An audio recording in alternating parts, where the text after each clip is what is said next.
بسم اللہ الرحمن الرحیم۔ رسول اللہ صلی اللہ علیہ وآلہ وسلم نے ارشاد فرمایا، جو کوئی مصیبت میں بال مونڈے یا بیان کرے یا منہ پیٹے یا کپڑے پھاڑے وہ ہم میں سے نہیں ہے۔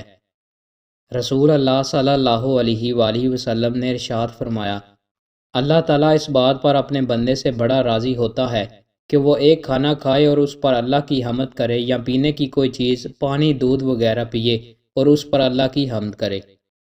رسول اللہ صلی اللہ علیہ وآلہ وسلم نے ارشاد فرمایا، قیامت میں سب سے زیادہ فیض یاب میری شفاعت سے وہ شخص ہوگا جو سچے دل سے یا سچے جی سے لا الہ الا اللہ کہے گا۔ رسول اللہ صلی اللہ علیہ وآلہ وسلم نے ارشاد فرمایا، جس شخص کی دو بیویاں ہوں وہ دونوں میں سے کسی ایک کی طرف مائل ہو تو جب قیامت کا دن آئے گا تو اس کا ایک پہلو مائل ہوگا۔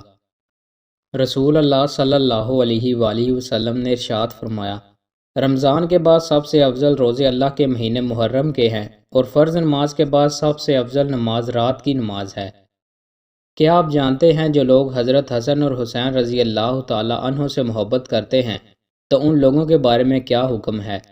رسول اللہ صلی اللہ علیہ وآلہ وسلم نے ارشاد فرمایا کہ جو شخص حسن اور حسین سے محبت کرتا ہے تو وہ شخص مجھ سے محبت کرتا ہے، اور جو شخص ان سے نفرت کرتا ہے تو وہ شخص مجھ سے نفرت کرتا ہے۔